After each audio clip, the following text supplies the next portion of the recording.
ఎకరాల భూమి 750 మంది పైన రైతులు చాలా బాధపడ్డారు. దానికి శాశ్వత పరిష్కారం చూపించి ఈ రోజే ఏ విధంగా చేశామో ఎంఆర్ఓ ఆఫీసుకు పోయి వాళ్ళకి ఆ పట్టాలు కూడా అందజేస్తున్నా. ఇవన్నీ కూడా మీకు ఎందుకు చెప్తున్నానంటే మీరు చాలా రోజులుగా అనేక సమస్యల కోసం ఆఫీసులు చుట్టూరు తిరిగి అలసిపోయే పరిస్థితికి వచ్చారు. నేను ఆ రోజు సుపరిపాలన ఉన్నాను. చాలామంది అనుకున్నారు ఏ విధంగా చేస్తారని. ఈ రోజు నేను ఒకటే చెప్తున్నా, మీ అందరికీ సంక్షేమ కార్యక్రమాలు ఇస్తానని చెప్పాను. ఎప్పుడూ ఇవ్వని సంక్షేమ కార్యక్రమాలు ఇచ్చిన ఘనత ఎన్డీఏ కూటమికే దక్కింది. మొదటి తారీఖు 2 ఏళ్లు చూశారు. పేదల సేవలో పింఛన్లు ఇస్తున్నాం. 4,000, 6,000, 10,000, 15,000 ఇచ్చే ఏకైక ప్రభుత్వం ప్రపంచంలో ఒక్క ఎన్డీఏ ప్రభుత్వం ఆంధ్రప్రదేశ్లో. దీనికి సంవత్సరానికి 33,000 కోట్లు అవుతుంది. 63 లక్షల కుటుంబాలకు వెసులుబాటు వస్తుంది. దానికంటే తృప్తి ఇంకొకటి లేదు. ఇంకో పక్క మీరు ఒక్కసారి చూస్తే పోయిన నెలలో అన్నదాత సుఖీభవ ఒక మాట చెప్పాను. 20,000 ఇస్తా అన్నాం. 20,000 ఇచ్చి రైతును ఆదుకున్న ఘనత ఈ ప్రభుత్వానికే దక్కుతుంది. అంతేకాదు ఈ నెల తల్లికి వందనం. ఎంతమంది పిల్లలుంటే అంతమంది పిల్లలకి 15,000 మీ అకౌంట్లో వేస్తాం. ఇంకొక పక్కన మా ఆడబిడ్డలు స్త్రీ శక్తి. ఒకప్పుడు మీరు తిరగాలంటే చాలా ఇబ్బందులు. ఇప్పుడు ఫ్రీగా ఏ బస్సు అయినా దర్జాగా ఎక్కి ఎక్కడికి పోవాలంటే ఇష్టమైన చోటుకి పోయి వచ్చేట్టుగా మా ఆడబిడ్డలకు వెసులుబాటు కల్పించి అవునా కాదా అని అడుగుతున్నా. ఏమమ్మా ఇంత సేవ చేస్తామంటే గట్టిగా చప్పట్లు కొట్టకపోతే మంచి చేసే వాళ్ళకు హుషారెట్టొస్తుందని అడుగుతున్నా మిమ్మల్ని. మంచిని గుర్తించాలి. గుర్తించడమే కాదు గుర్తుపెట్టుకోవాలి. అప్పుడే ఇంకా మంచి జరుగుతుంది. మా ఆడబిడ్డలకు కష్టం రాకూడదని నేనే దీపం కింద వంట గ్యాస్ సిలిండర్లు ఇచ్చా. ఇప్పుడు 3 సిలిండర్లు ఉచితంగా ఇస్తున్నావా లేదా మీ అందరికీ? ఇది ప్రభుత్వం యొక్క పట్టుదల. మీకే కాదు ఇంకా చాలా మందికి ఇలాంటి కార్యక్రమాల్ని మనం ఇవ్వడానికి ఎన్నో కార్యక్రమాలు తీసుకున్నాం.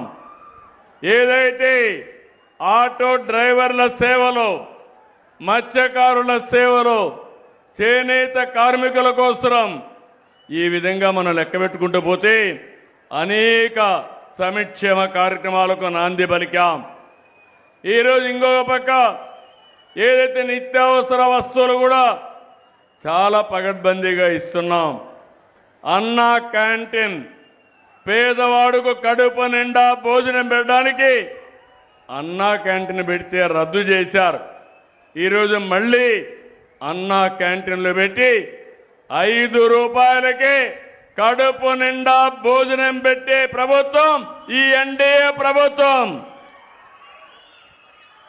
ఇంకొక పక్కన మీరెక్కడికి పోయే పని లేదు.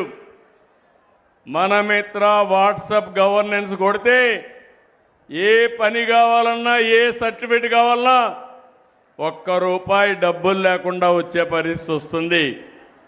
ఎంఆర్ఓ ఆఫీస్ మీ ఇంటి పక్క ఉండొచ్చు. మీరు పోవాల్సిన అవసరం లేదు. దగ్గర 1056 సేవలు. ఏ పని కావాలన్నా మీరు నేరుగా మన మిత్ర వాట్సాప్ ద్వారా లబ్ధి పొందే పరిస్థితి వస్తుంది.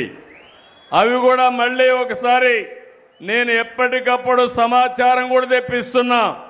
అవి కూడా ఇప్పుడు చెప్తాను. మా అధికార యంత్రాంగం అంతా ఇక్కడే ఉన్నారు. వాళ్ళందరికీ కూడా బాధ్యత పెట్టాను. ఒక పక్క ప్రజలు ఆ రోజు మాకు ఓట్లేశారు. రాజకీయ పార్టీ నాయకులు వచ్చి కార్యకర్తలు వచ్చి మీకందరికీ ఏం చేస్తాం చెప్పాం. పాలన ఎట్టుంటుందో స్పష్టంగా చెప్పాం. మీరు నమ్మి ఓట్లేసిన దానికి ఈరోజు ప్రభుత్వ యంత్రాంగం సహకారంతో శాశ్వత సమస్యల పరిష్కారం చేయడం, ఇంకో పక్క మిమ్మల్ని ఎప్పటికప్పుడు ముందుకు తీసుకుపోవడానికి అనేక కార్యక్రమాలకి నాంది పలుకుతున్నాం. ఇంకో పక్క మీరు ఒకసారి చూస్తే మనం రాయలసీమలో ఉన్నాం. ఇప్పుడే శబరి గారు చెప్పారు, ఒకప్పుడు రాయలసీమ రాళ్ల సీమ. నేను కూడా రాయలసీమ బిడ్డని ఈరోజు చెప్తున్నా మీకు. రాయలసీమ రాళ్ల సీమ కాదు, రాయలసీమ రతనాల సీమ. సీమ ఇప్పుడు రైజింగ్ రాయలసీమ. ఇంకో పక్క ఇటీవల కాలంలో మీరు చూస్తే అనేక పరిశ్రమలకు నాంది పలికాం. ఓర్వకల్లో ఇండస్ట్రియల్ టౌన్షిప్ వస్తూ ఉంది, డ్రోన్ మ్యానుఫ్యాక్చర్ వస్తుంది. కడపలో కొప్పర్తిలో ఇంకొక ఇండస్ట్రియల్ టౌన్షిప్ వస్తూ ఉంది. దాన్ని కూడా ఇన్ఫ్రాస్ట్రక్చర్ అభివృద్ధి చేస్తున్నాం. మొన్ననే మీరు చూస్తే ఆమ్కా, ఇది 5th జనరేషన్ ఫైటర్ జెట్.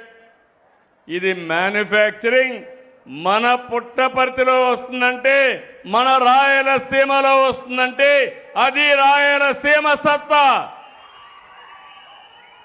ఇంకొక పక్కన మొన్ననే కర్నూలు జిల్లా జొన్నగిరి, మొన్నటి వరకు, ఇప్పుడు స్వర్ణగిరి. ఇప్పుడిది కాదు, అశోకుడి కాలంలో స్వర్ణగిరిగా 4వ రాజధాని. మొన్నటి వరకు జొన్నగిరి, ఈరోజు మళ్ళీ ఆ ఊరి పేరు స్వర్ణగిరి అని చెప్పి మీ అందరికీ తెలియజేస్తున్నా. ఈ స్వర్ణగిరితోనే స్వర్ణాంధ్రప్రదేశ్ ప్రారంభం. నేను అందుకే స్వర్ణాంధ్ర 2047కు పెట్టాను. ప్రధానమంత్రి నరేంద్ర మోడీ గారు వికసిత్ భారత్ పెట్టారు. అందులో అనుసంధానం చేసుకోవడానికి స్వర్ణాంధ్రప్రదేశ్ మనం పెట్టుకున్నాం. మొన్ననే శ్రీ సిటీకి వెళ్ళాను. అక్కడ హీరో మోటార్స్ ప్రపంచం కేంద్రంగా స్పేర్ పార్ట్స్ అన్ని తయారు చేసి గ్లోబల్ హబ్గా చేసే పరిస్థితికి వచ్చారు. మొన్నే కడప జమ్మలమడుగు నియోజకవర్గం స్టీల్ ప్లాంట్, రాయలసీమ స్టీల్ ప్లాంట్కి ఫౌండేషన్ వేసాం. 28లో ప్రారంభిస్తున్నాం.